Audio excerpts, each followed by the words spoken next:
What's up, everyone, and thank you for tuning into the first episode of Season 3 of the Bonus Point Podcast. I know it's been a long time since we've been on the airwaves, but busy schedules have cleared up, the stars have aligned, and we're now back to talk about some rugby. If this is your first time listening to us, we are a podcast that focuses predominantly on rugby in the Pacific and the international rugby scene. But funnily enough, my co-host and I are based in the United States. So we're out here, we're trying to grow the game in one of the most sports-crazy countries in the world. And I know it's a bit of an odd concept to grasp, but we moved thousands of miles away from home. All we still want to talk about is footy in the Pacific. So that's just what we're going to do today. The first episode of the year is going to be very special because we've got not one, not two, but 4 special guests joining us on our show today. Some very familiar voices and some amazing content coming your way. So strap yourselves in, get comfortable, and we're going to take you on a journey. This is the Bonus Point Podcast.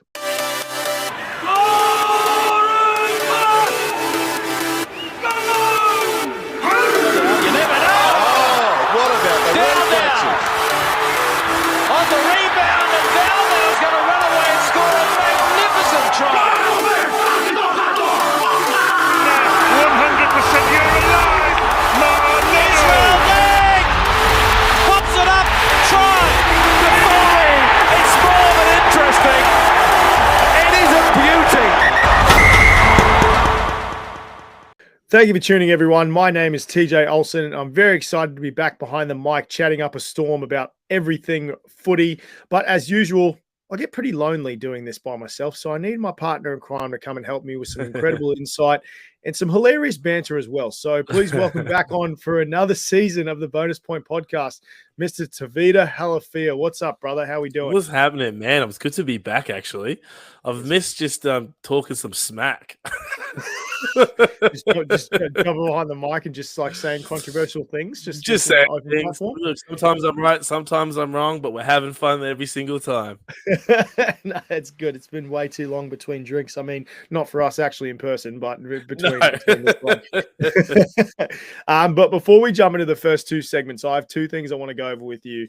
The first thing, we happen to be recording this episode on someone's birthday. I mean, happy birthday, big man. I know the weather here in LA is bloody terrible, but how's your birthday been so far, bro? Mate, I'm recovering from some sickness, so it's been all right actually. I've been in bed all day, which has been awesome. So it's nice to not be in bed, but beside it at the moment, so we could get this chat going. But the second thing I want to go over, so we're now 2 weeks into Super Rugby. The round 3 matches, they're being played this weekend, but a lot has happened over this 2 weeks. So we've had a thrilling round 1, Super Round in Melbourne happened in week 2, and it featured a lot of amazing matchups. It featured some controversial actions by a fan favorite, and Sonny Bill in a tank top trying to get a tan while commentating. So I think that's always been a good one. Just having a good time. I'll give Super Rugby is really doing the best that they can to get viewership up, aren't they? And Sonny Bill in a tank top. Look, even I liked seeing that. Yeah, short of porn, I think that's the closest they're going to get to pulling it off. But yeah, so I want to get your overall feeling about Super Rugby Pacific. So how have you enjoyed the first 2 rounds? The first 2 rounds have been good. I think, look, I hate to say it, but what we knew was going to happen has happened. The Kiwi Super Rugby teams are looking pretty good. Outside of the Blues Brumbies game, which I thought was probably the best Super Rugby match level we've seen in over a decade. All of it's going pretty much how we thought it would go. I am loving seeing a bunch of new players getting some shine across both Super Rugby continents. That's been really awesome to see, and it's been entertaining rugby. I think it's been really entertaining rugby, which is, I think, a good shift from seeing sort of what's happened in Clubland the last couple of years and moving up into those fellas moving up into the ranks. And yeah, I've thoroughly enjoyed it. Obviously it's late night for us, and I really don't mind going to sleep at 3 a.m. after watching some good quality rugby. Yeah, no, I feel you, brother. It's like I said at the top of the episode, like it's been good to just like get back behind it, and we're in a unique position. Like we've flown thousands and thousands of miles away from this place, but we still just want to chat about the same competition that we were watching growing up. It's been an interesting one. It's the best competition, domestic competition, isn't it? I mean, Could be biased, but yeah, other people come out and say it's the premiership and other stuff, and we're sitting here going, yeah, keep having your jokes over there. If that's the case, just watch a Chiefs rugby game this year, either the men or the women's, and tell me that isn't fire rugby. Yeah, no, I 100% agree. Yeah, even with the women's competition that has been introduced, like it's been quite phenomenal. Just the skill set alone, I think the World Cup from the women's side has just kind of spring-loaded everything into fruition that New Zealand's been pushing for with a professional competition. I do hope to see some crossover. We have seen obviously some trial games and other things like that with the Waratahs playing the Chiefs with the women, and it's been quite interesting. But hopefully we can finally come to bringing it into a blended competition like it is with the men. 100%. I would love to see that. 100%. 100%. So, like I said at the top of the episode, I was very fortunate enough to not have just one, not two, but four amazing guests for this first episode. And we're going to jump to our first segment, which is all about one of the newest teams. I know one that is very near and dear to your heart. And I'm talking Moana Pasifika. We'll be right back. Maybe. All right, this segment we're back and we're ready to talk about Moana Pasifika. Very excited to have someone that I was able to coach with in my year in New Zealand in 2018 at Ponsonby Rugby Club and with Auckland Rep stuff. Someone who is very ingrained in the camp as well, obviously having his son who just made his debut the last couple of weeks playing for Moana Pasifika. So very excited to have on the show. Michael Mau, welcome to the show, brother. Thank you so much all the way from Polyfest. I know you're a busy man these days. Thanks so much, bro. It's just been great to be able to reconnect with you. And yeah, it's been really a really exciting time for our family. No, I bet, man. And I know the first question I want to ask you is, how has been the transition going from being a very avid Auckland Blues fan to now becoming a big Moana Pasifika fan? How's that transition gone? I call it Moana Blue, so that I get the best of both worlds. But yes, obviously we're supporting our family first, and having our son play for Moana has just been huge for us, and it's really good because they are the only Pasifika side in the Super Rugby franchise. So it's been good for us and good for our entire family to be supporting. Yeah, no, I bet. So we talk about family, we talk about that. So I just want to say big congratulations to you and your family on Jonah being selected in this team, because he's had an incredible season with Northland coming off that, and now he's kind of earned his stripes now, and he's come in and he's just hit the ground running. So, and I know you had the privilege, you and your partner, of presenting the jersey for his debut match against the Fijian Drua. So the first question I want to ask is, what was that experience like, being able to be a part of that and present that jersey? Honestly, it was such an emotional time for us. We've got so many different connections that are aligned to Moana. So, being asked to present his jersey, it was definitely something that's been on my bucket list for so long, but I never was quite sure, if it ever happened. I've presented a number of jerseys, but never to one of my own. So that was quite huge. And then having my wife there, he didn't know it was going to happen. We told him to go off to training, and he went off at 6:30 in the morning, and we pretended that we were going to be going off to work like normal and everything else. But yeah, then we got invited in, and we were hiding in the medical bay for about 20 minutes while the team was going through their work and their final briefing before they went out on their captain's run. And then we kind of came around the corner, got announced by Danny to come through and present his jersey. And I actually chucked up my speech onto my Facebook just to share with my family, and just to thank everyone that's been involved in Jonah's journey. If you didn't know, Jonah was actually brought in as a short-term contract way back in December.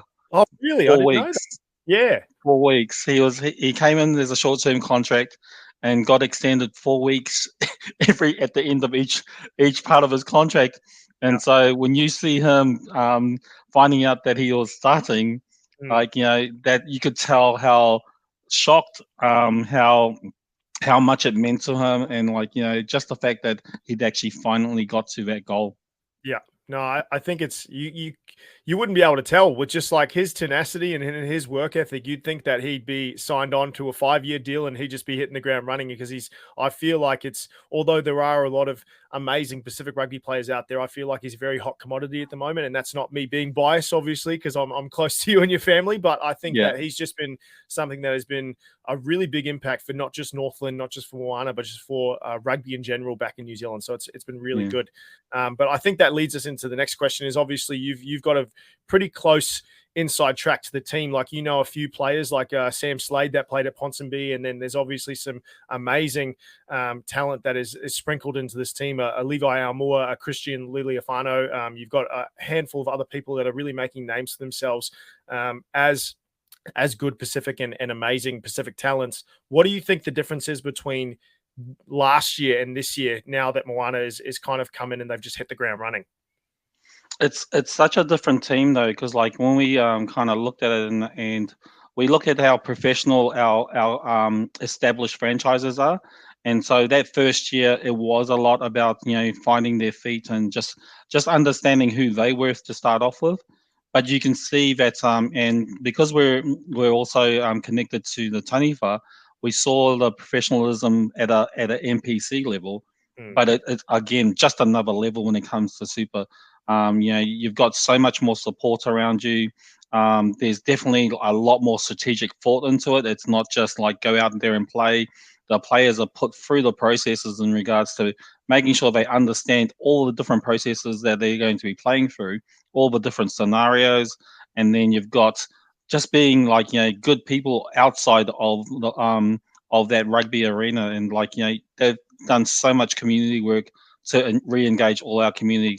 Especially because, we've had the recent flooding here in Auckland, so there's been a bit of disruption at the beginning of the year. But our boys are still getting out there. They were delivering food parcels in a couple of weeks ago, and now they're out in the heat of Perth. Yeah, that's definitely not everybody's cup of tea. That's something I'd definitely steer away from that if I could. That bloody heat.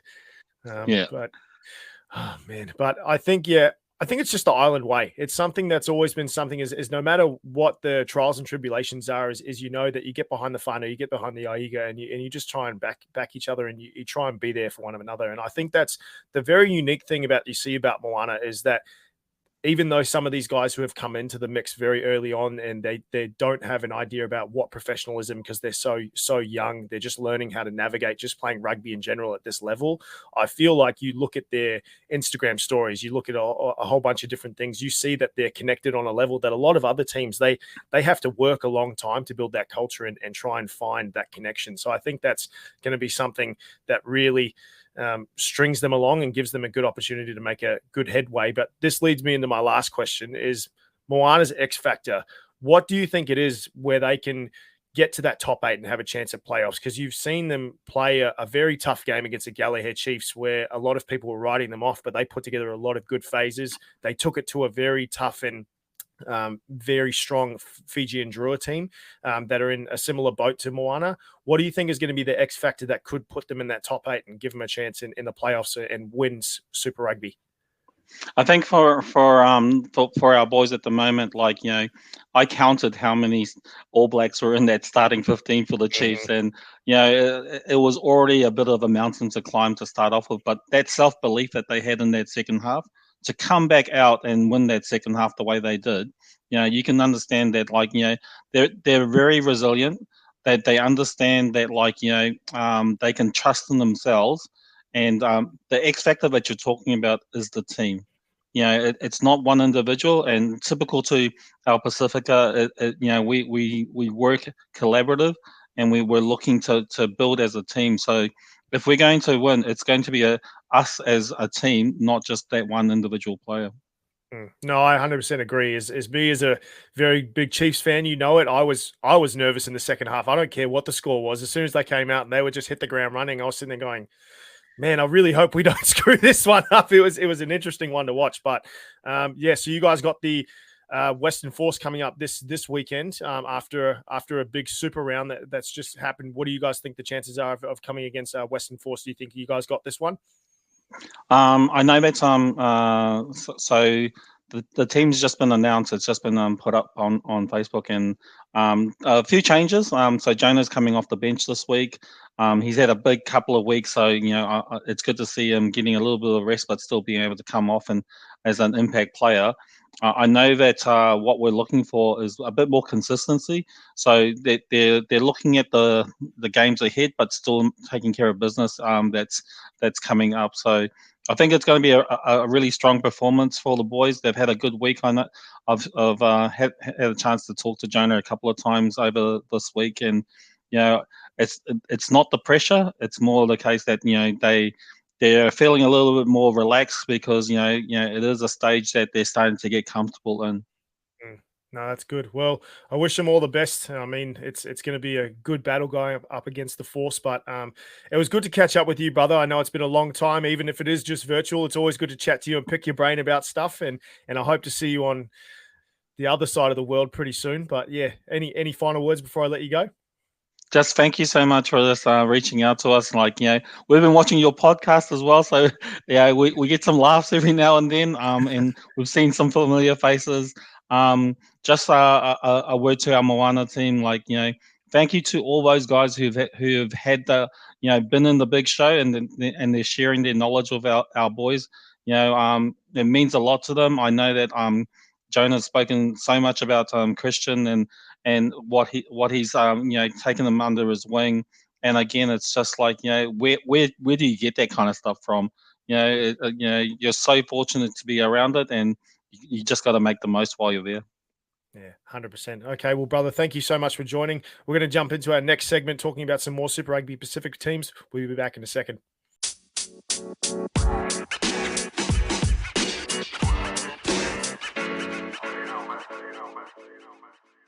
Man, it was such a good time having a chat to Michael Mau, obviously very ingrained in the Moana Pasifika camp, getting us a lot of good insights into a lot of different aspects, like their trajectory as a team, the struggles of the team.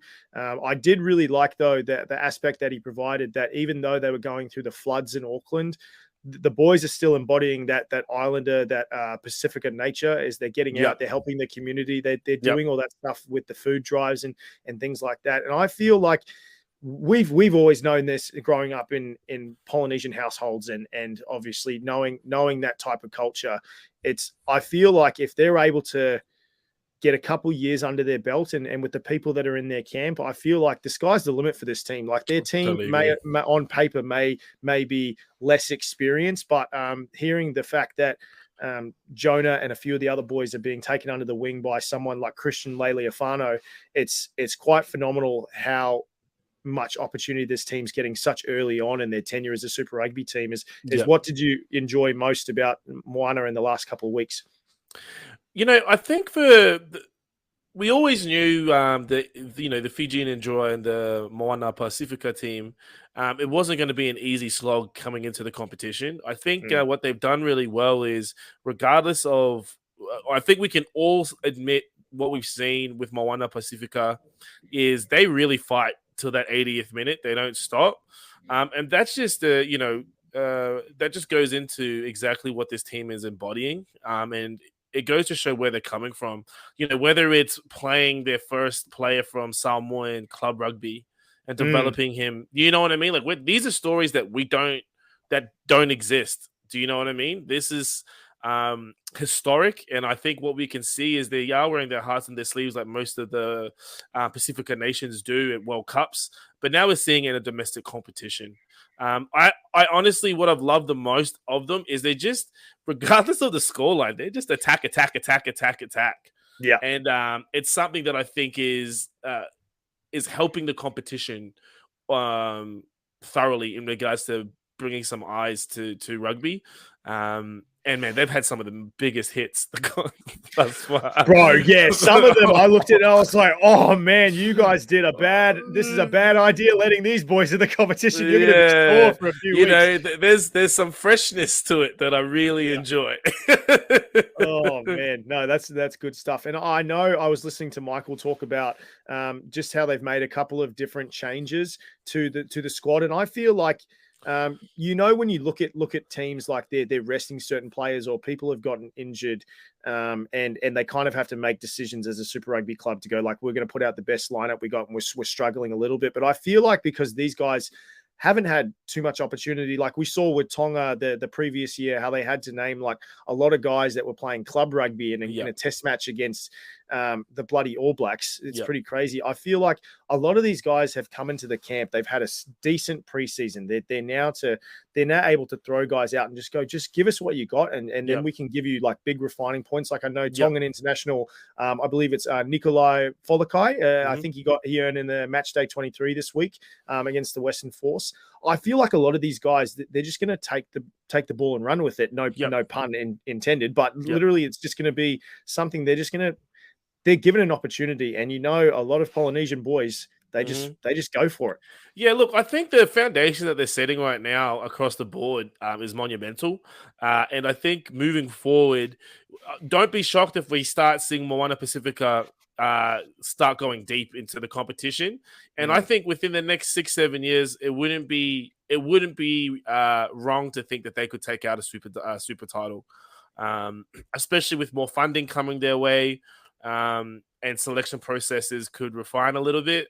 And we could start seeing some, large acts that have gone overseas start coming back to play for Moana if they're already paying for Tonga or Fiji.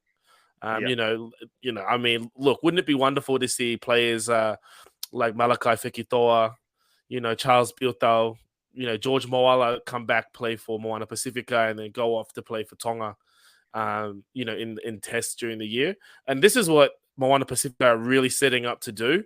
And they're really starting to thrive and really set the standards for South Pacifica rugby.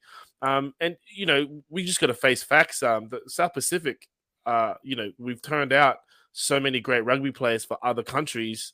Now we've got a team that we can, filter through, who can get paid and who can go on to play for, your Samoa, Fiji, Tonga, any other South Pacific team.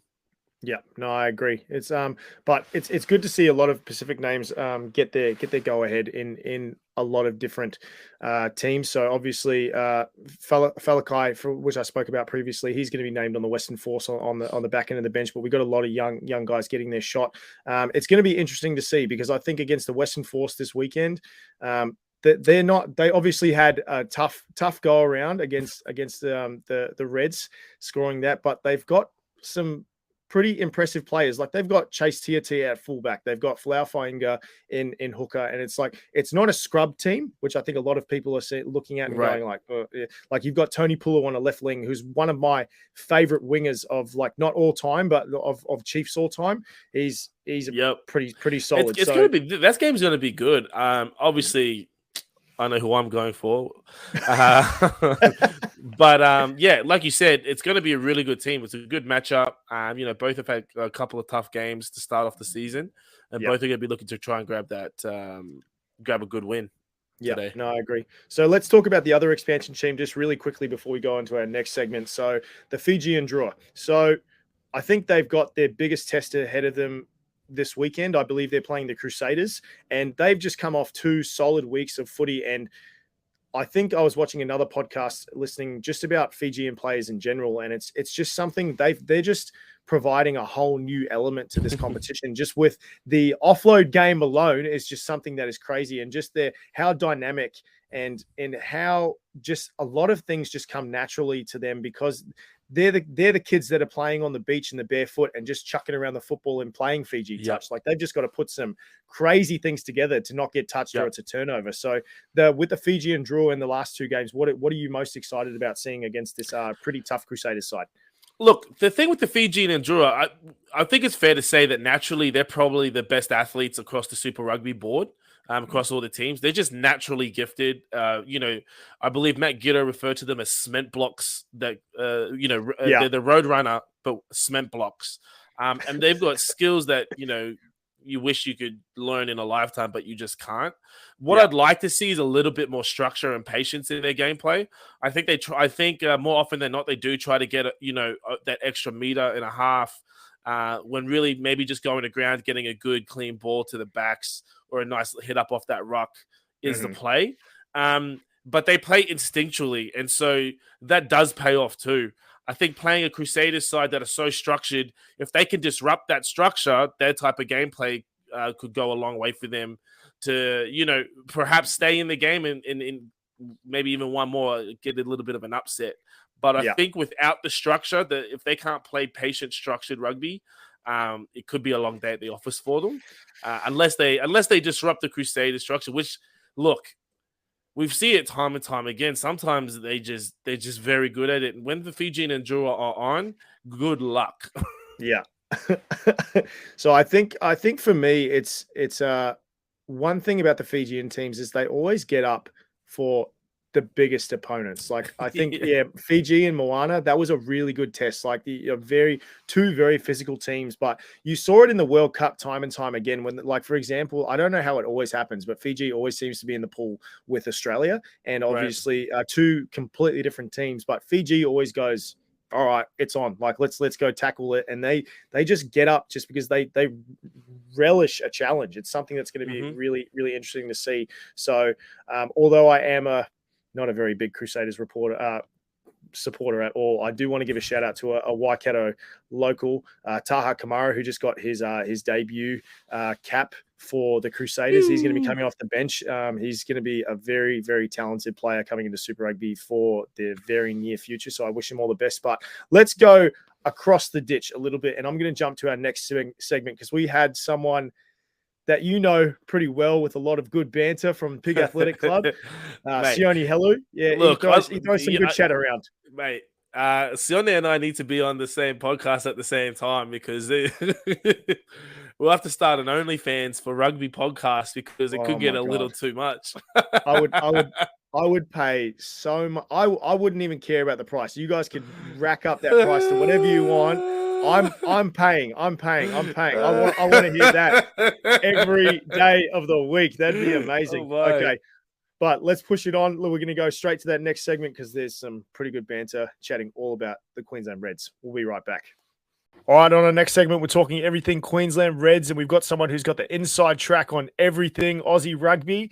He's got one of the funniest rugby podcasts known to man, sharing out quality content every week, lots of great banter, and lots of good segments that I don't think would be allowed on Stan Sports. So it's good stuff, but we're very excited to have on the show Mr. Pig Athletic Club himself, Sione Helu. What's going on, brother? How are you? Hey, Russ. Thanks for having us on, mate. No, of course, man. So before we get to the questions about and chat about everything Reds, I want to have a chat because I know you're fresh off Bangkok 10s tour with the Pack Boys, and I saw a few videos where you're looking like you're having a ball, and then a couple you're looking pretty dusty. So how was the trip? Yeah, it was overall a good trip. Good to be back in Asia on tour. But for myself, individually, I had a bit of a shocker. Went too hard.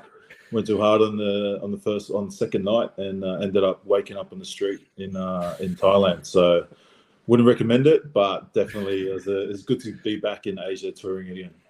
Mate, I think we always need one of those, but I think you have too many of those nights. Yeah. I've been up since then, so I've learnt my lesson for now. That's what I did after LA Sevens. Is we had a big one, and then I was like, "Yep, I just need a good solid break off it." But it was good to see a few of the boys in the budgies trying to have a chat to a few of the locals and get around it. It looked like a good time. I haven't been on a drink before then. Was the last time I saw you. That was really a big night. Yeah. So after that, it was similar. Blackout, woke up on the street in Brisbane. So hopefully this time, second time lucky, I'll learn my lesson.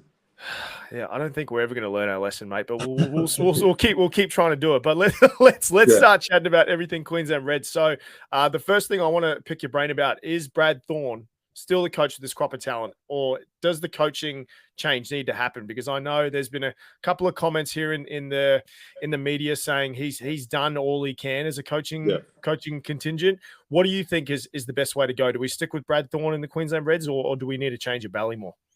I think they've done well recruiting McKinnon from UQ over the off-season. So I think it could possibly keep Thorny there for a little bit longer and see how it goes. But just because Mick takes a lot of the stress away from Thorny, from the other coaches, because he's good at doing those little things. Like we had Liam Rongers right on the Pack show last night, and he explained it well.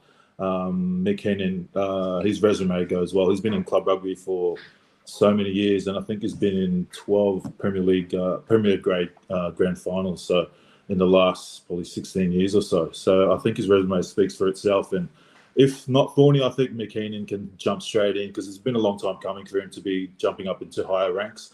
But he's put his kids first, I'm pretty sure, the last few years, and didn't want to go a bit any higher. So I think if not Thorny, then McKinnon definitely. But I think Thorny still has value a lot. Wrong has praised Thorny for a lot of the hard work that he's done throughout his career. So I think it's probably half-half, because you see some of the old heads they have left and gone elsewhere, and including Nella, who's also jumped ship. But then again, sometimes you do need that change as a player to refresh, get more excitement in the game. So I still reckon Thorny's got probably a few more years at the Reds, and also for himself. I'd like to see him somewhere else other than the Reds. Just hopefully not in New Zealand, because he could do some damage once again. Yeah, no, I feel that. I think it's like sometimes it's kind of, you're damned if you do, damned if you don't. And I feel like you said, the culture change, it's something that usually has to happen. It's never just the person that is the, like, one person is the problem. It's sometimes you just need that change, and you do have a bigger crop of talent coming in, and then like little pieces coming in here and there. But let's chat about the team itself, because we just saw this team come off a game against the Force and score 71 points, which is the most points ever scored in Queensland history. But they also suffered a big loss against the Hurricanes in round one. So what do you think gives this team a big chance to win this title this season? I think that blowout score in round one was more so that they had those two yellow cards at the same time. So I don't think we should look into it that much. I think the squad, they've got the depth in the squad to go all the way, mixed with a lot of old heads like James O'Connor, and then a lot of young guns. And some of those young guns have been in the system for a few years. Like, you just have a look at Fluke. He's probably one of their best players in the first two rounds. And when he first came in the squad straight out of high school, a lot of the boys, similar to a lot of the other young kids that have gone straight from high school to the Reds, a lot of us older heads were like, it's another, he has improved himself. But he looks like he could be on the he's already on the radar for Eddie Jones. Eddie Jones has spoken about Josh Fluke. So I think they've got the squad, they've got the talent, they've definitely got the coaches. So I think they're going to be a dark horse. I still think Brumbies and Waratahs are probably our top two Aussie teams at the moment. Mm-hmm. But I think Reds are a real dark horse, especially with Liner at 10. Real big fan of Liner. That one's been a bit interesting. Like, a lot of people were a bit worried if they were Reds fans, or they just didn't know how to feel about it. But I think he's come out and he's just hit the ground running, man. Like, he's done a really good job. And he's got obviously big shoes to fill when it comes to filling in James O'Connor, but I think he's done a pretty good job so far, and I'd love to see where he's going on there. Same with him. When they first signed him from England, I was skeptical as well, because he was still 17 or 18 when they signed him. I'm like, they signed him just because of his last name, his dad. But then he played a trial game against the Force, I think, last year. He started that trial game. It was him and Spencer Jean in the halves, and he was steering the ship, and he's got a massive boot. So I've rated him ever since that first game. It was unlucky with injuries last year, but he looks the goods. Yeah, no, I agree. I think the next question I want to throw at you really quickly is just, in the squad, you obviously got a good handle on most of the squad coming in, and there's a couple of people that have come back into the mix, like Seth Farsi, who's come from playing overseas, and he's right back in. And there's a few Wallabies, is like, I say that lightly, but who's going to be probably one of the players that you look at and you say they're going to be the one that's really going to drive it home for the Queensland Reds? I think it's going to come down because they've lost Miller, and that's a massive loss to any pack. So I think it's going to be the front row. That's where they're going to struggle. But in the first two rounds, it seems like they've got it. They've got it under control with the young props, Zane Nongol, and then they've got this Ravai, the Fijian import. Mm-hmm. So I think if they stay injury free, they're going to be massive keys to the success of the Reds. But I think Jordan Patea, especially last weekend, he's a freak. And everyone's been hyping up for the last few years, and he's sort of been inconsistent, but I think he's going to have a massive, him and Josh Fluke, they're going to be massive pillars to how the Reds go. And I think James O'Connor as well. he's had a good off season working on his injury. Like, well, not a good off season; he's been injured, but I think he's ready to, because he's coming to the end of his career, and I think he's ready to push not only for Super Rugby but also try and get a ticket to the World Cup.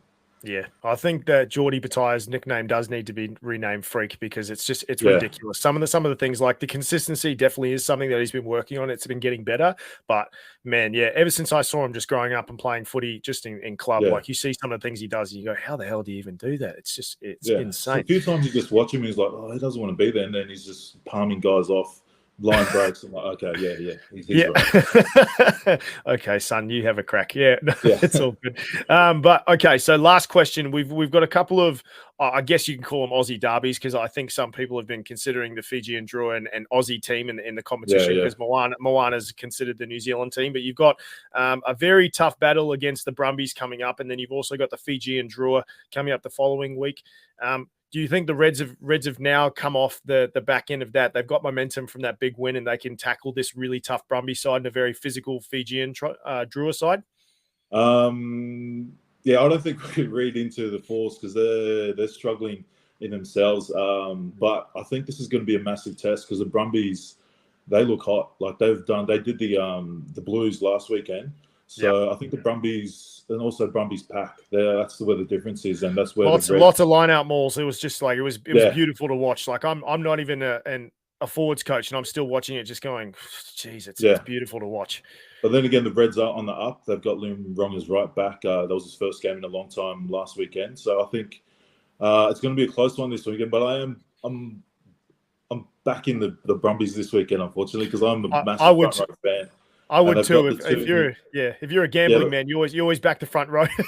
yeah. They've got one of my favourite clubland players from the last 2 years in the Shoot Shield on the bench, Blake Shoop. He's one of the best loose head props coming up. So, and Reece Van Neck, also one of the best tight heads in club rugby for East a few years ago, and then last year had a bit of injury at the Rebels, but he looks hot. He was in the team of the week last week for Rugby Australia. So, but if the Reds happen to topple the Brumbies, I think they're going all the way, mate. Champions League.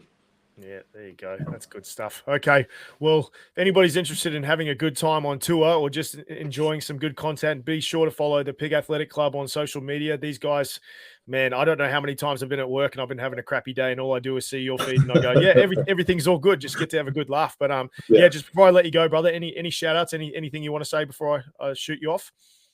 Just shout out to the USA Eagles. I know you guys are, down in the dumps the last few years, but good things are coming. Good things are coming.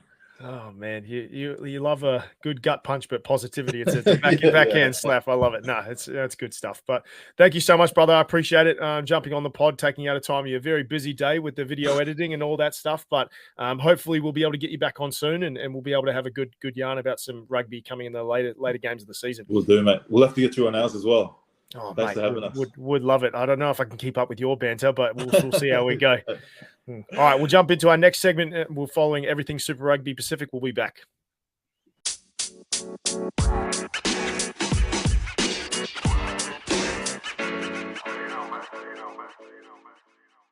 Man, I don't know about you. Obviously, you were just an innocent bystander watching that one, but I had so much fun just recording that segment with Sione. Like it's like he provides so many good insights, but then he brings like some little banter out that is. Mate, just I don't know how he doesn't have his own TV show yet. Like, that's what I'm saying. Like I keep Sports, they need to bloody get on board. We need to see on there on TV in Australia and New Zealand. Well, I think the only thing is like, how they have like here in America is they have like some animated cartoon series, and they have the regular episodes, and they have what's called like Adult Swim, where it's he's 100% the Adult Swim rugby. Right. Like you can't have a segment on your social media and on your podcast talking about which position has the biggest slong, and then talking. I just listened to that episode today, actually. Mate, when I was sitting there, I was actually watching it, and one of my coworkers was sitting next to me, and he's just learning newly what rugby is and like getting that, and he was like, "Schlong's like genitalia, right?" And I was like sitting there going, "Yeah, mate, yeah." He's like, how do they know this information? I was like, I don't think you want to ask that question because they've been in some dark places that I don't think will ever go. They've done the research. They're proper journalists.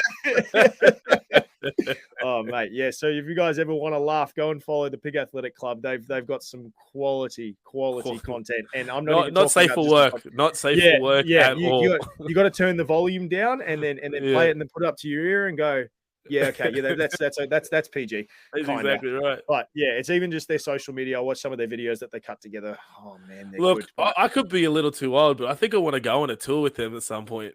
bro, I was kind of thinking about it, but I was sitting there listening to him talk because he was telling me the last time in the segment, the last time he got on the sauce that hard was when he was with me when I came over for Christmas, and I was sitting there just remembering the hangover that I had. And I was sitting there going, I think I'm good. I think I'll just watch from afar.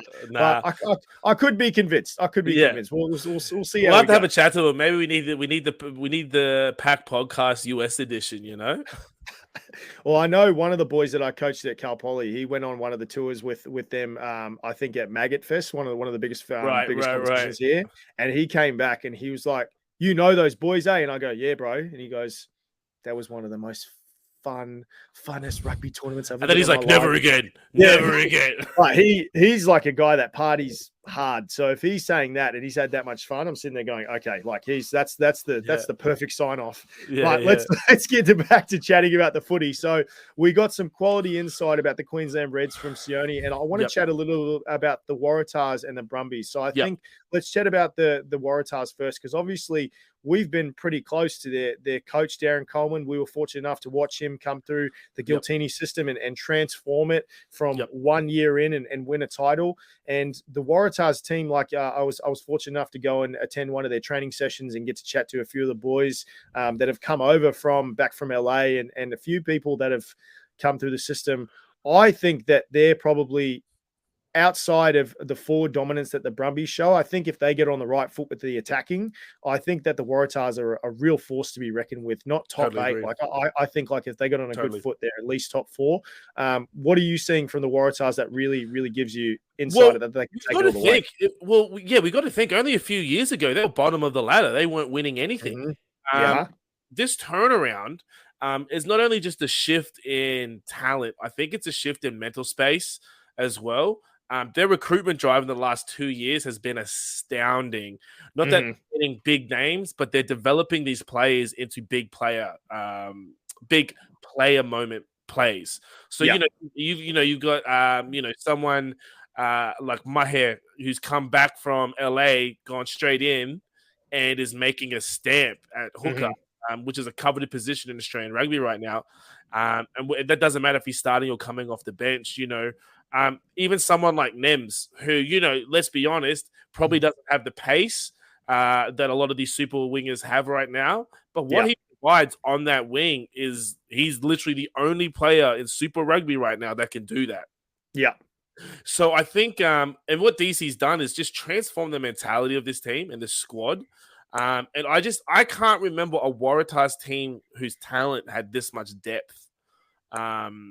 Where they've struggled in recent years, like having a good first 15 and then sort of, their bench wasn't as strong as someone, say, like the Reds, who were just stacked. I think the Waratahs have really done, like the front office have done a really good job.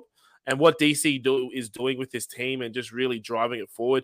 I've heard a couple of different interviews from the boys, and they're all saying the same thing. Like he's just a little off kilter, bringing a couple of different things to the squad that's making them just think a little differently instead of thinking laterally. They're sort of thinking up and down, side to side, diagonal. You know what I mean? And so that just offers up a different way to process what's happening on the field. And you can really see that in their gameplay.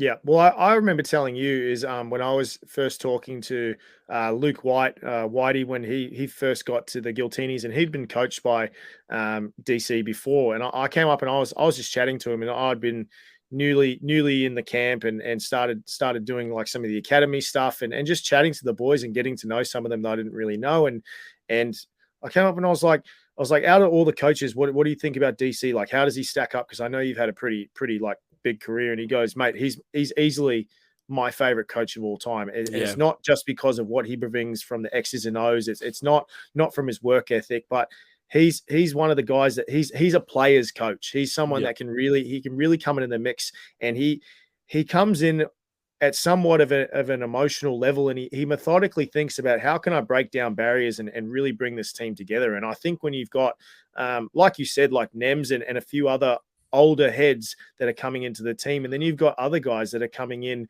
that are very, very young into the professionalism and Super Rugby, like Tane Edmund and Jorgensen and other guys that have been around the New South Wales camp for a long time, having to bring all those pieces together. I've honestly never seen a team going through a preseason training block and be so relaxed and so ready just to jump in, and they rip in and they may drop a couple of balls, they may do something, but everything's sticking and they're ready to push each other the best way. Like they're getting the most out of the team. So yeah, no, I agree. I think when it comes to DC and the element that he provides to the side, plus the arsenal of players, like, you know how much I'm a big fan of Charlie Gamble at the moment in this Waratahs team, and how alert.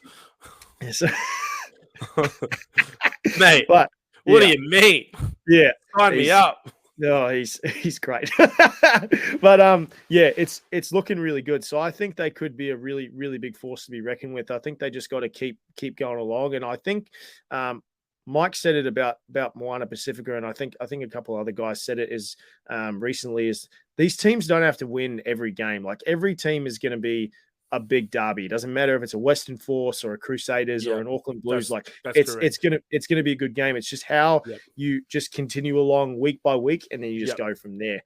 But another Australian force that is obviously very, very, very, very scary. The Brumbies, man. Like just watching them against the Blues was ridiculous, because obviously they do what they do with Brumbies. They jump in and they kick for the line when they get penalty opportunities, and their maul just kills you every time. And they've still got some amazing attacking weapons. From the Brumbies, do you feel like them or the Waratahs are the strongest team at the moment? You know, controversially, I'm going to say Waratahs just with their depth.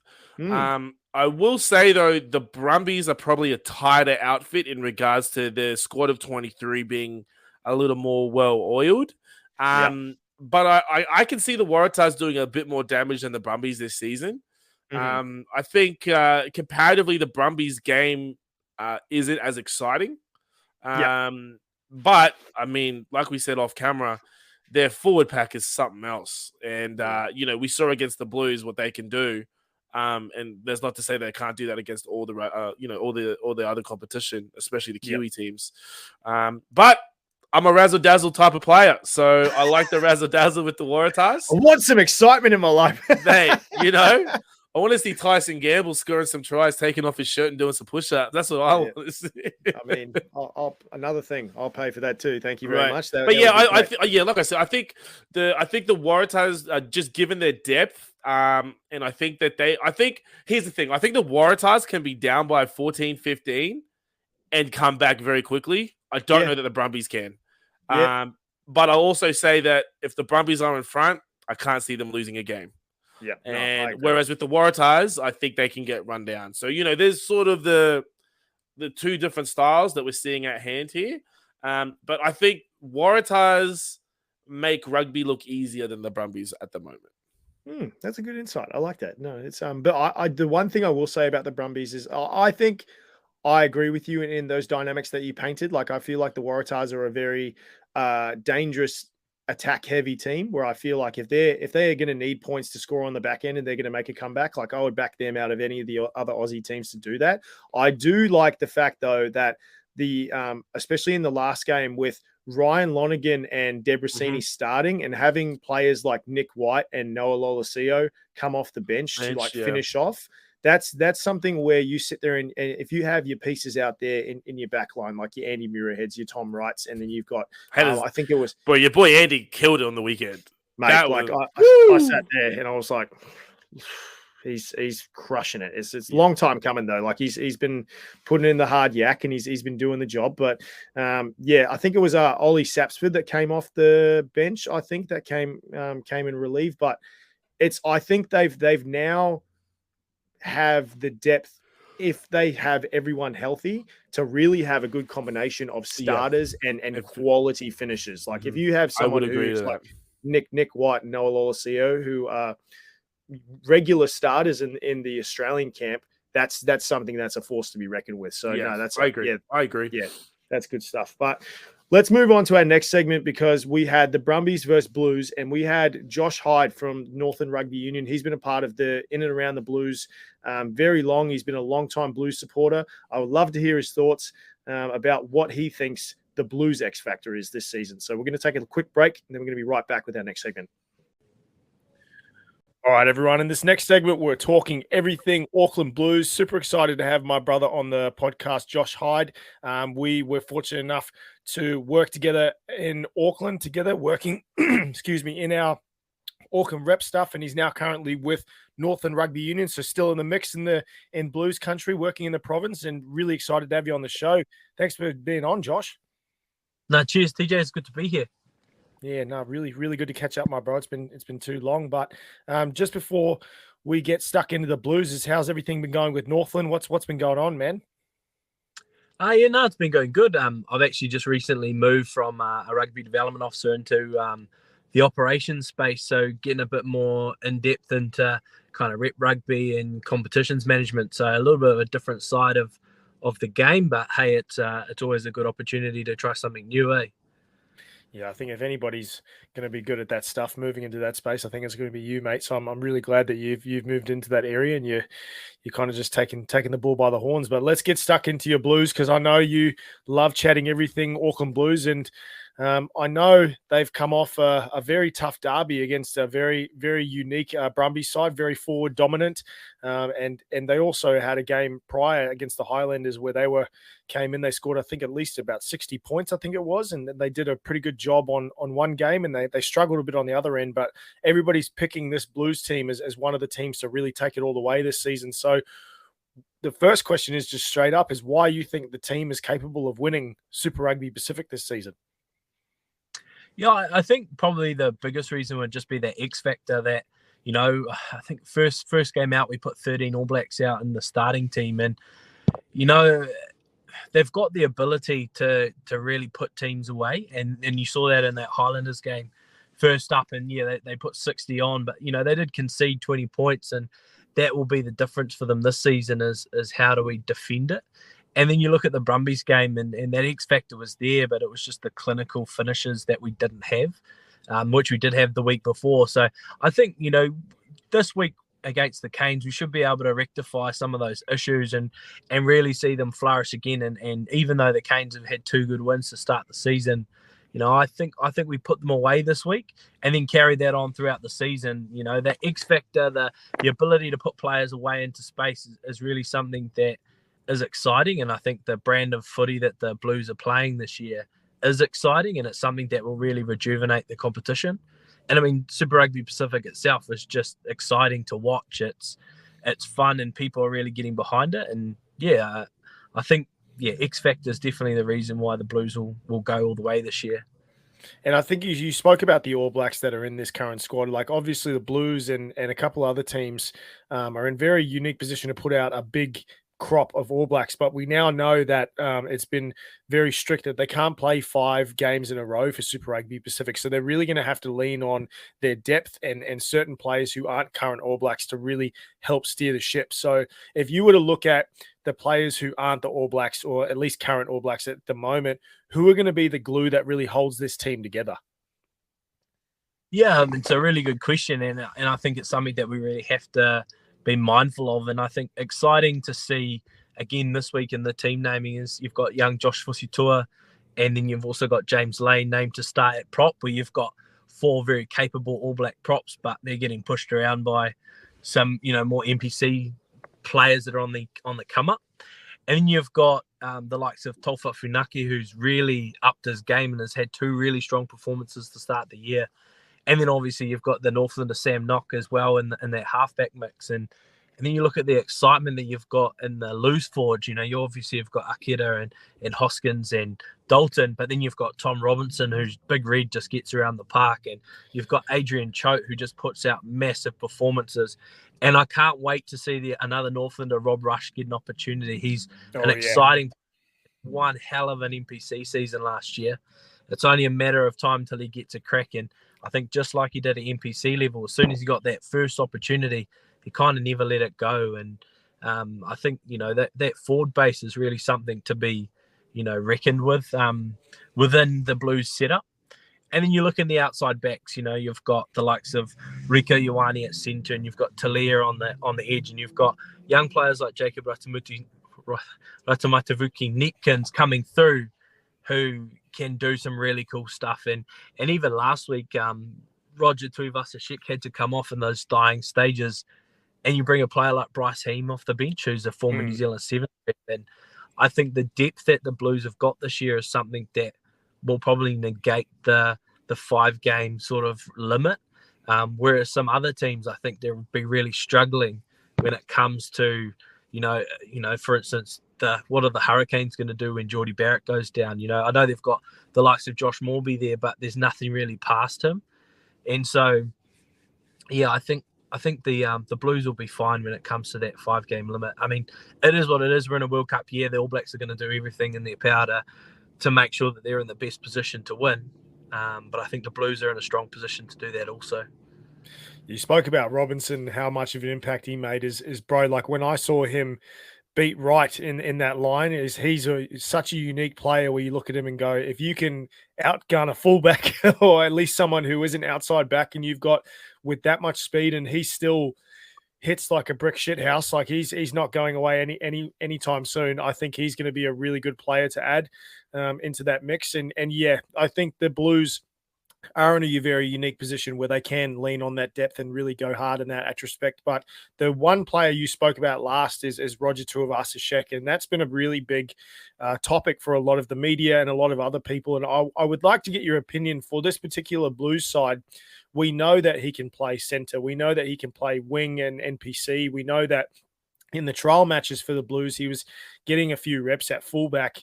And I think he had an extremely good game against the Brumbies. I think there was a couple of things that didn't go his way, and you could see the frustration kind of seep into him about a couple of calls. But I think his ability with his agility and movement and how dynamic he is in his gameplay, I think really, really shows that he's very versatile. So I would love to hear from you. What position do you think fits the mold best for Roger Tuivasa-Sheck in this Blues team? Yeah, it's a good question. And personally, I think I would have loved to have seen him transition directly to fullback first. Just being that's where he's played and he's deadly in space. And that's what we saw through his rugby league days and even in his early first 15 days coming through. I think it was probably his more natural position. And it's probably the one thing that he hasn't been able to adapt to is just how he uses his footwork at second 5. I think he's stronger at second 5, but I think he just needs to get a little bit more direct and probably step into space rather than stepping sort of side to side. But that's just still a transition from kind of how league plays. And I think it would be hard to move him to centre because I think Rico Ioane has got that locked down, especially even up to All Blacks level. I think he's probably our number one at the moment, personally.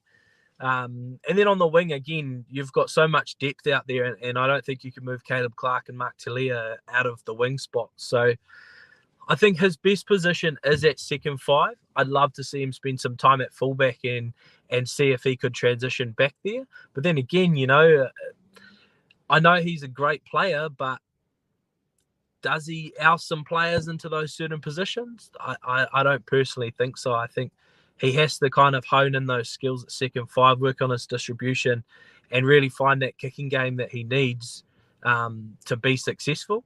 And I hope he sticks to rugby. I don't want to see him go back to rugby league because he has been a sensation and he brings so much excitement to rugby. I think it would be a waste to see him go back to league and kind of just fill in and be the same player he was before, but probably not at that same high level. And I don't even know if he goes back and gets a fullback spot in league. So yeah, I think second 5 is his best position. But yeah, I guess time will only tell. See where he kind of moves himself around.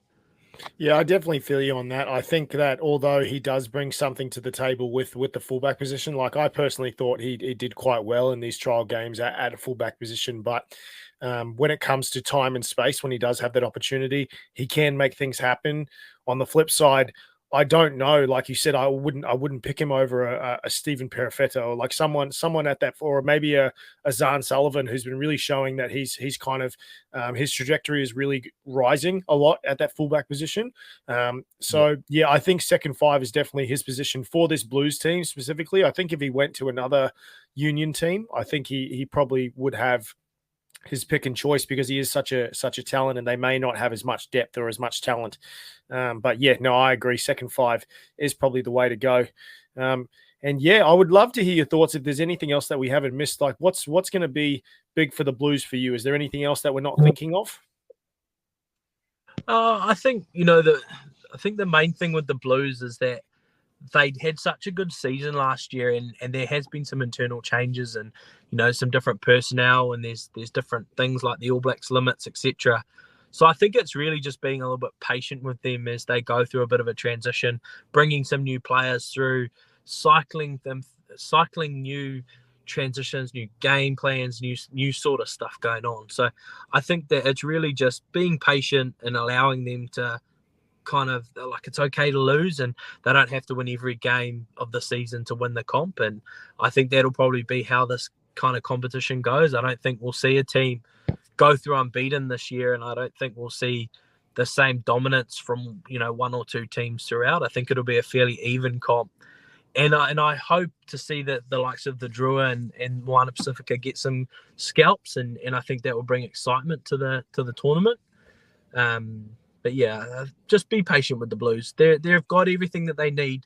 We just need to let them find their feet. Yeah, I think Leo McDonald and obviously Batesy's coming into the coaching group. I think they've got their own little headaches when it comes to selections, but I agree. I think they've got a good steam ahead of them. I'm not backing them against my Chiefs. I know you know how big of a Chiefs fan I am, but it'll be a good derby when we come up and we play them again. But mate, there's a reason why I love having you on and having a chat about footy with you. You always bring a good insight. So thank you so much for jumping on. I know you're a busy man with Northland and you're doing a lot of good stuff out in the community. And I really commend you on trying taking a leap and taking that new position. So good on you, bro. I'm super excited to see what you bring to the table, and hopefully people start to see all the hard work you've been doing in New Zealand and with rugby. But is there anything else you wanted to share before I let you go? No, just up the game in New Zealand and obviously over in the States, and let's just see rugby keep growing from strength to strength. So thanks for having me on. No, of course, brother. Would love to see you over here when you get some time off. So hopefully we'll be able to catch up soon. And if not, at least I'll try and come over and I'll catch up with you in beautiful Northland. But that'll be our segment for the Blues today, everyone. I think we'll move on. We'll keep chatting about Super Rugby Pacific. We'll be back in a second. All right. So that was another amazing guest that I was able to chat with this week, especially about the Blues. I know the Blues are one of the leading charges in people that are picking the Blues to be the winner of Super Rugby Pacific this competition. What did you think about the Blues Brumbies game? Yeah, like I said earlier, that's probably the greatest Super Rugby match I've seen in over a decade. It was thoroughly entertaining. It was like a test match. Yeah, I agree. And it was just the quality of rugby was woo-wee. It was insane. I wanted the Blues to get up, mostly because in the Super Rugby, I want Reds to win on the Aussie side. Yeah. But no, look, Brumbies thoroughly deserved that win. I thought it was a really great game of rugby. It was it had everything, man. Edge of your seat stuff. It was good stuff. I do agree. But we've got a pretty interesting match this evening. It's the Blues versus Hurricanes. I know the Barrett brothers are going to be going at each other, which is something I always love to see. It's the fact that their brothers are all on three different teams is still baffling to me.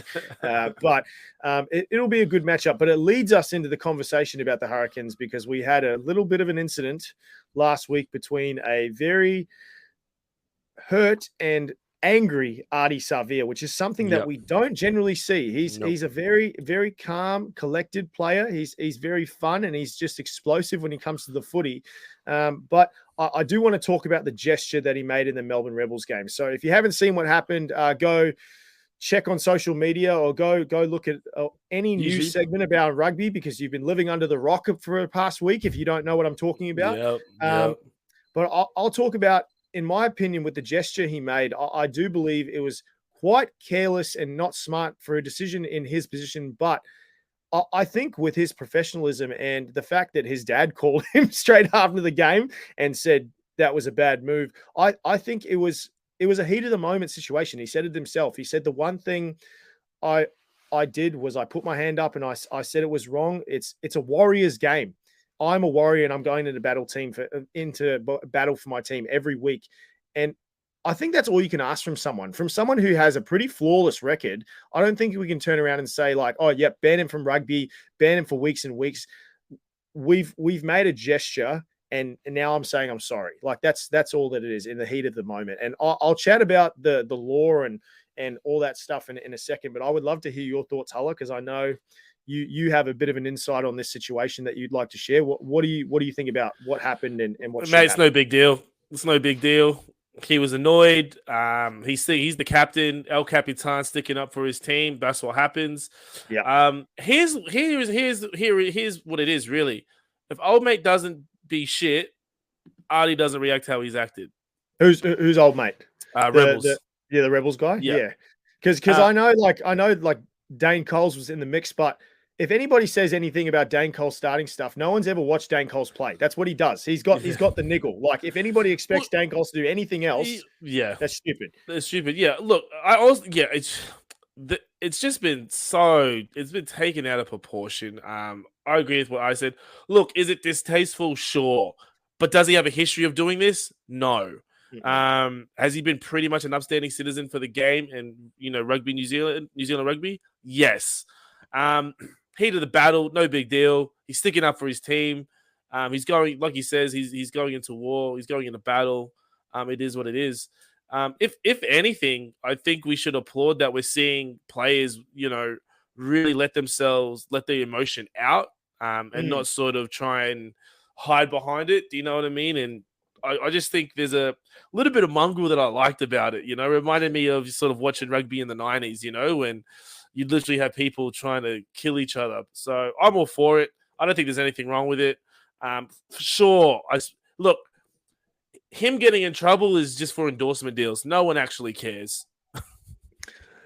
The thing that annoyed me the most, I think, about this is like, I'll talk about the law in a second, but Reece Hodge coming over and saying he's threatening to kill him. And I'm sitting there going, aren't we all doing that in a rugby game? Like, we're not literally going to come out and kill someone, but it's a physical game. We're coming out to whack them. Like, here's the thing. Like, here's the thing. If we're going to cause a stir about this, then people that are deliberately going headhunting and literally trying to knock your block off, then, mate, instead of getting just a red card, like, it should be automatic, 4 weeks, see you later. Because if we're really worried about, like, that's like, Matt, don't even get me started about him, mate.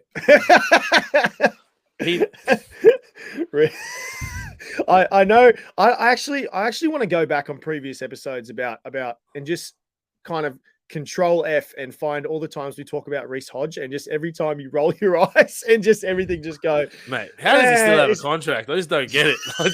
What am I missing here? I clearly don't know rugby because I'm the only one that sees what I see. It's the boot. It's this big massive boot that keeps him in a contract, and then everything else they just go, we'll suffer with the rest because he can kick 70 meters. But yeah, look, I want more of it. I want Artie Severe to be doing that a whole lot more. I'm all for it. Can you imagine he comes out and just tries to scrap everyone every week, and then just I'm here for it. I'm here for it. It'd be like, oh no, him and Duplessis. I'm here for all that. Bro, him and that freak monster Duplessis with, I don't know how his quads have gotten bigger, but they managed to. It's like he just it's like he was like went into, got chiseled out a little more, came out, and I was like, damn, bro, what preseason have you had? He's killing it. The Hurricanes, I haven't seen them look this. Almost, it's the mongrel in them. They're just like like they're really trying to kill people. Yeah, and I'm here for it. I want that in the game. It's not a bad thing. There's too many pretty boys. There's too many pretty boys in rugby at the moment.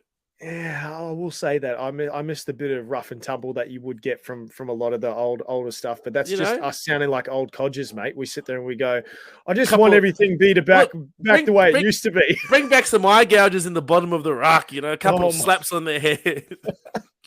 Oh, bring back the biff. Okay. But yeah, so the last thing I want to talk about with this incident, because I think we're pretty much on the same page. It's just been blown out of proportion. So the law that he has been cited on is law 9.27. So I believe it is a player must not do anything that is against the spirit of good sportsmanship.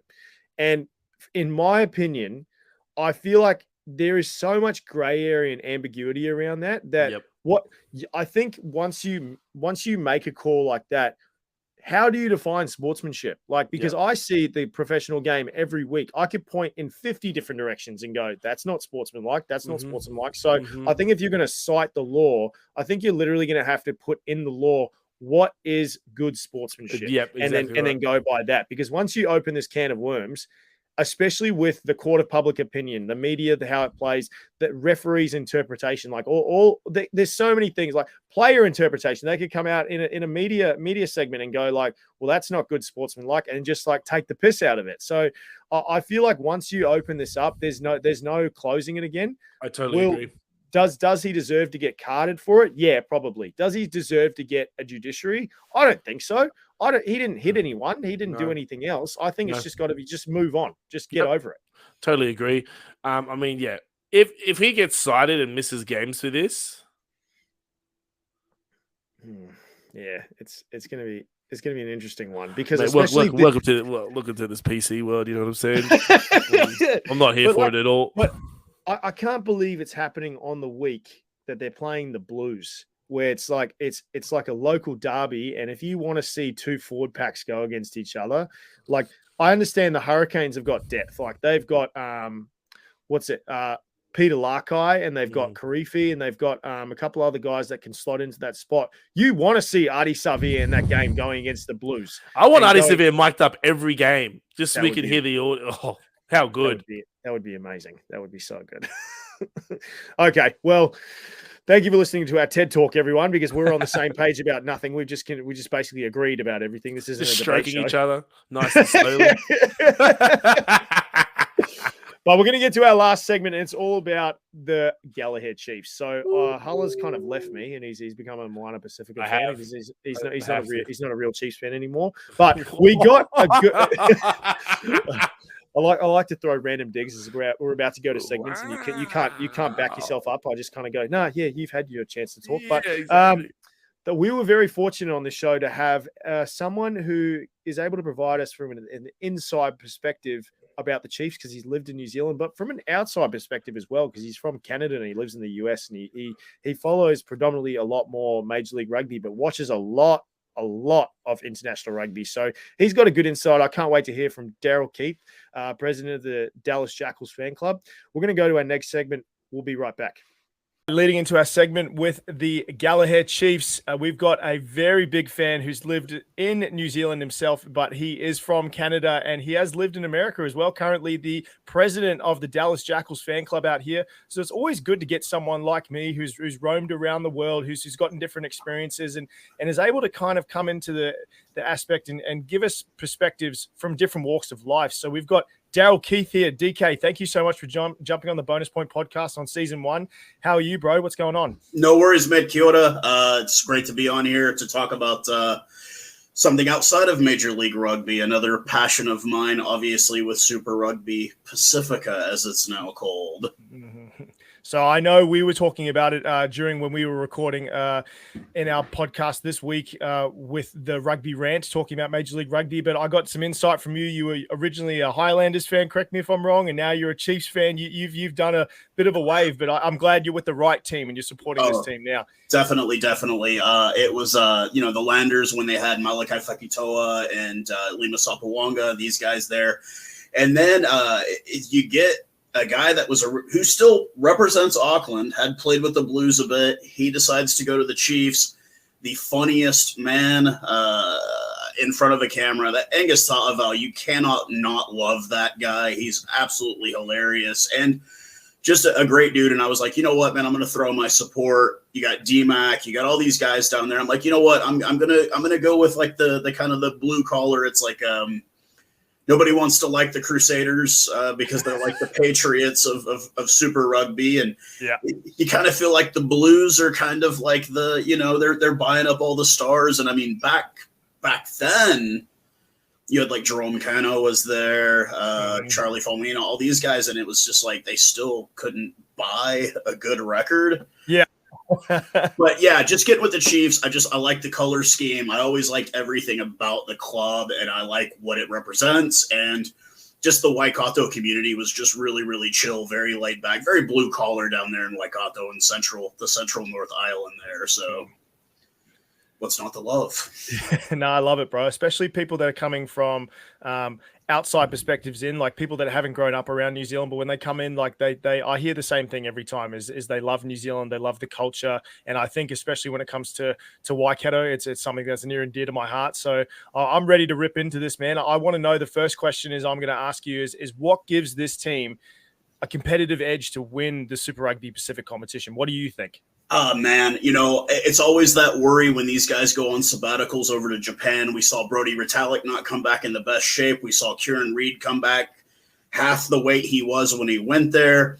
I still think Bowden Barrett left something in the land of the rising sun. But, man, Damian McKenzie, I don't know what he picked up over there. But, man, the boy got his swagger back. Oh, yeah. He got his mojo back. He'd had some injuries. We saw him, just gut-wrenching injury. He's not going to make the trip, all this kind of thing. And, man, he come back in these 2 weeks, and, I mean, the grin is back. When he lines up, it's that psychotic smile he does before he kicks. I'd love to ask him about that one day. Mm-hmm. But, I mean, that going into the season, I didn't think that. But, man, honestly, seeing him back and then seeing, like, somebody like Sean Stevenson really picking up a lot of slack playing fullback, they're kind of switching out in between them at first 5/8 and fullback. But I'm gonna say Damian McKenzie, man, like he's coming back into form again. And it's nice to see a guy that, in 2016, 2017 was really peaking. And now it looks like he's on his second ride, man. And I can't complain. I think that's going to be the big one that's going to really kind of push forward, but not to take away from anybody else. I mean, obviously, Tokiahu Samasoni having a great international season as well there at hooker, planning to get a couple of caps for the All Blacks. Quintabaya, obviously, heartbreak with that. I thought he's going to have a great international season, come back in. Him and Anton Leonard-Brown were going to be kind of I thought that was going to be the 1-2 combo there at center, but unfortunately he's injured. But I'm going to go ahead and go with, Damian McKenzie, I think is going to be the big edge that we're going to have in this Super Rugby Pacifica season this year.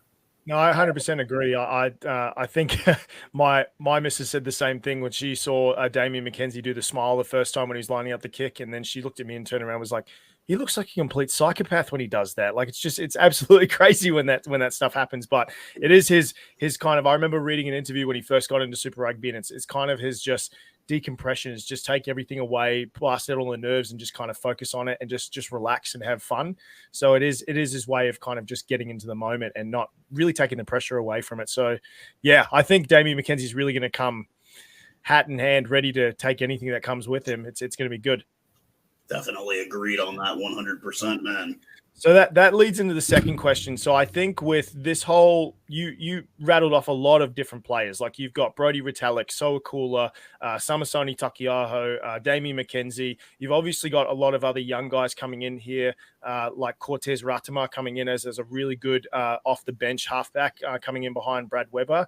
So I think the big question is this a do or die situation for the Chiefs? Like, is this the winning formula? And then once those other guys go overseas, have they kind of lost their mojo, or do you think that they've got a good enough core that they'll be able to retain that for following seasons? So, I mean, with Brodie Retallick, I kind of wonder what's left in his gas tank at this point. I mean, obviously he's going to go to the World Cup this year. Is it going to be the 1-2 combo with him and Sam Whitelock? Who knows? We don't know. We know this is it for him. This will probably be his last little run in the Chiefs jersey. And I'm sure a former World Player of the Year like Brodie Retallick would love to go out a champion in this. And then, you talk about Peter Gus Soakala. I mean, guy got some caps, obviously, with the All Blacks. He's going to split as well. Do I feel like this is a do or die year? No, I think this is the year that guys like Josh Lord, who have minimal caps with the ABs, they need to really show that they earn those caps. Him and Tupou Vaa'i are both very capable at lock. So I don't think the loss of Brodie Retallick is going to be that big of a kicker. But I think this is definitely a year. I mean, we've already beaten the Crusaders in round 1 at Orange Theory, which is tough enough as it is. That's a hard shack to go and play in. Is this a do or die? You know what? It's the year that it can happen. We've got to down Highlanders. I don't think the Hurricanes are going to manage much. They'll probably eke into the playoffs somehow. I thought the Blues were impervious until last weekend in the Super Round. That turned, with Caleb Clark getting the yellow card and everything like that. So is this a do or die year? I think every year is a do or die year. I think the chances are in our favor much more this year than seasons past, because it's looking like Western Force not really putting anything together. Obviously, in Australia, you've got some tough teams, but we've got the Landers this weekend, so we're going to be 3-0 more than likely after this weekend. So this could happen. This could happen. Yes, this could be. Is it a do or die year? I think every year could be, but I think if it's going to happen, this is the perfect formula for it to happen this particular season of Super Rugby, because everything's just kind of falling into place.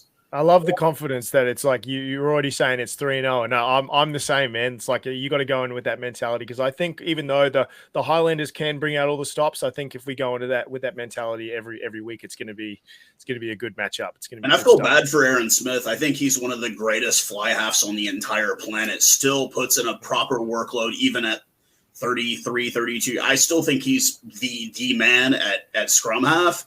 Yeah, but it's just when you've lost guy after guy after guy, and it's just it's just been love the stadium. Forsyth Bar is great because it's covered and it rains a lot in Dunedin, but I feel a bit bad for him, obviously, but not really, because I'm a Chiefs fan. No, that's a good point. No, I'll stick with that too.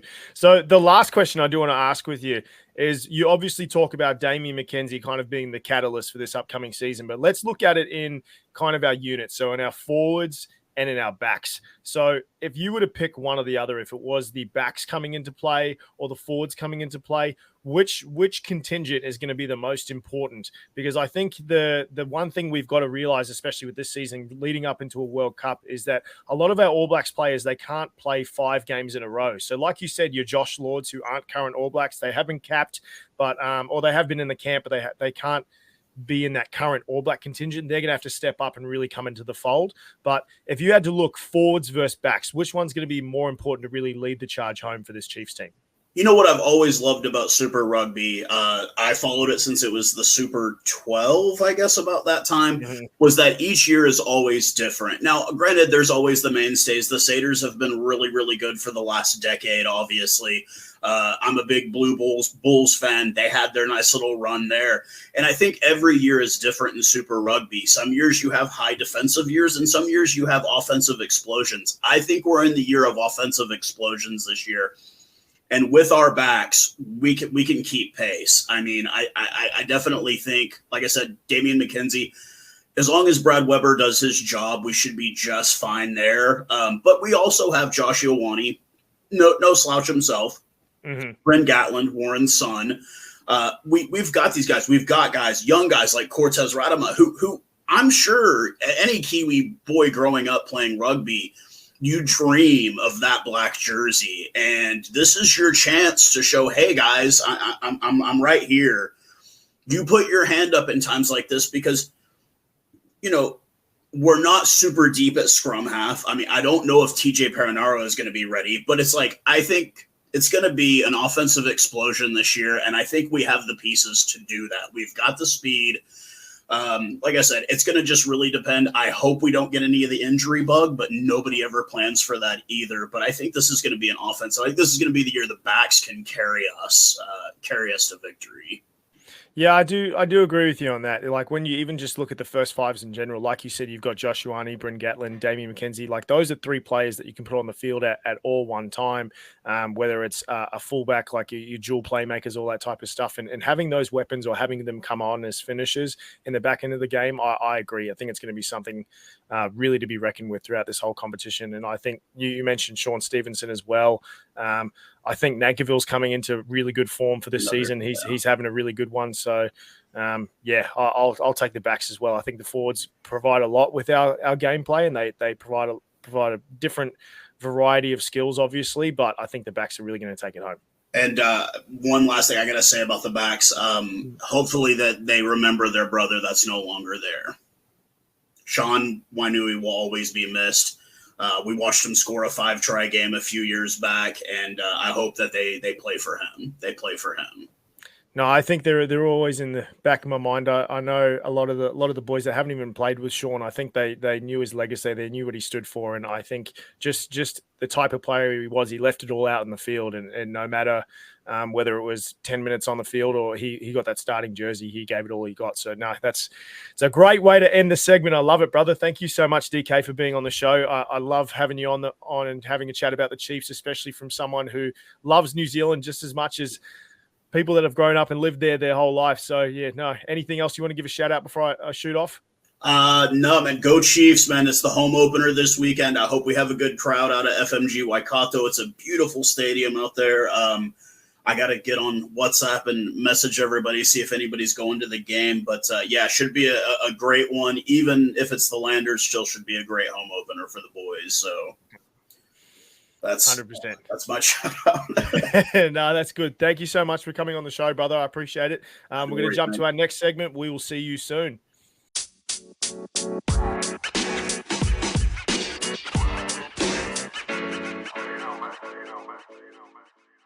I don't know about you, Hulla, but I feel like because the game is growing more and more every day out here, like obviously it's not the same as back home, but it's really good to hear some guys that are not traditionally from rugby nations really give us an insight into different types 100%. of gameplay and just get different perspective. Have you been noticing that out here, like especially living in America?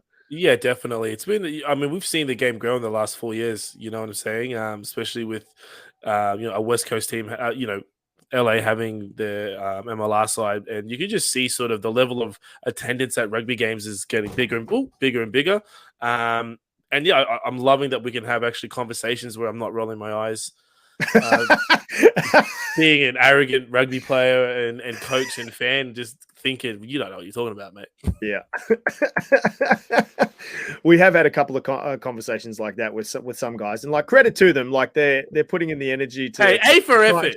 Yeah, Shut up. A for effort, F for execution. Because like some of the things we've heard over the years when we're out having a beer or we're just having a chat to people on the rugby fields, we're sitting there going, Yeah.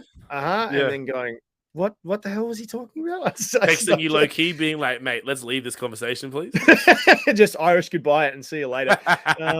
Oh man. Okay. Well, we've got the last part of our show coming up, and it's going to be dealer's choice. So we're going to go through 3 different questions I'm going to ask you. Got you. I'm going to ask you for team to win the competition, the dark horse that could cause an upset. So someone that is on the fringes, but could really just make a run for it. And I want to hear the team that you 100% think won't win Super Rugby. So Easy. Let's start from 1, 2, 3. Who do you think is going to be the team that's going to win the competition? Chiefs. Okay, good choice. Good choice. Yeah. And I'm not just saying that because you love the Chiefs. They've just looked very, very good this year thus far. Yeah, I can just see you just saying that just so you can come back on episode 2. So I Mate, I 100% will too, and I'll bring back my Chiefs jersey. So you shut up. No, I agree. I think that's my team to win the competition as well. I think that the Chiefs have come a long way in the past couple of years, and I think they now have, when it comes to depth, when we talk about that, especially in the New Zealand competition, they're stacked this year. And 100%. obviously you've got players leaving, like we spoke about in the last segment with Darryl, Keith, and I. But I think this is going to be a year where the Chiefs are going to be forced to reckon with. So yeah, I'm hoping they get the dub this evening. I haven't watched the game, so no spoilers. But dark horse that could cause an upset. Who's your team? Reds. I think Queensland Reds. Everyone's sort of written them off. And interesting. So I think here's the thing: if they can pull one over the Waratahs and Brumbies, and maybe a Blues, Crusaders, or Chiefs scenario, I think people will change their tone really quickly. But they're my dark horse for sure. Okay. For my dark horse, I was going to go. I know it's not a dark horse because they are a pretty solid team, but I think when the teams are stacked up against each other, when you go Chiefs, Crusaders, Blues, I think with the 3 top New Zealand teams at the moment, I think the Hurricanes are probably like 4 in the lineup. But when you look at it, when it's top 8, I was going to pick the Hurricanes as my dark horse. But I think I'm going to go the Waratahs just from their attacking prowess and just from what they bring to the table and just the unique situation they've got at the moment. I still think the Chiefs are going to win, but that's going to be my dark horse this year. Like, I think if they can just like get a little bit of luck and then just stick with what they're on with the roll, I think they're going to have a good crack this season. But I do agree. A lot of people have started to write off the Reds, which I'm kind of laughing a little bit because I don't think they know what's going on. Like, obviously the Reds aren't as stacked as a lot of teams, but they can put some phases together. They've got some freaks. 100%. Okay. Last one. Western Force. No chance. Absolutely zero. Look, they'll be lucky to win a game. Really? You think so? Yep. Oh, man. I think today and then maybe against the Highlanders, but that's about it. See, that's my team that I think 100% will not win this competition because I think Highlanders are going to be mine. Like, I know they've got still some quality players on there. I don't think they're getting through. It's like, I think they'll be lucky. If the Highlanders don't beat the Western Force, then I've already lost my money that I placed on the bets for my Super Rugby. Oh, man, yeah. I've got time to switch it out, though. I've got time to switch it out. You got a little bit. You got a little bit of time. Yeah, I think so. But, oh, man, yeah, that would be... yeah, I don't know, man. I need to make some money back for the money I lost last year. That season just threw me through a warp. Like, I was sitting there just going, wait, how did that team lose to that team? And then the following week, it's just like, it's just a paradox we jump in every week. It's just like, okay, so statistics and logic mean nothing. We're just going to come in and just go, just take my money. Who do you want to bet it on? It doesn't matter. Just take it. I didn't even get to have a beer and enjoy this game. I'm just broke for a reason now. Oh, man, good stuff. All right, well, it was great to be behind the mic, especially with you, brother. I'm super excited to be back. It's been good. But stick around and listen to the back end of our segment. We just got a little end just to end the segment of the episode. But keep in touch, guys. We're going to be posting on social media. We're going to be jumping on the pod every week from this far on. We're going to be having some amazing guests this season. I can't wait to get this on a regular basis again and just get behind the mic and just chat. But Hala, birthday, any final thoughts before we let you go? Mate, I hope Fiji and Drew do a good one today in Fiji. It's about to start. I've got it right here, ready to, it's a nice 29 degrees Celsius in Fiji, 14 kilometer per hour wind. So it's a northwesterly. So, put the ball up high and maybe it could be a bit of drama for them, but I'm hoping for a good turnout for them. And, look, I hope Moana Pasifika get up this weekend as well. Right. Yeah, I think if they get a win and the Fiji and Drua get a win and the Chiefs got their wins, I'm making a lot of money this weekend if that happens. Happy birthday to me. All right. Thanks for tuning, everyone. This is the first episode of season 3. Tune in next week for our next episode, talking everything Super Rugby Pacific. You have a good evening.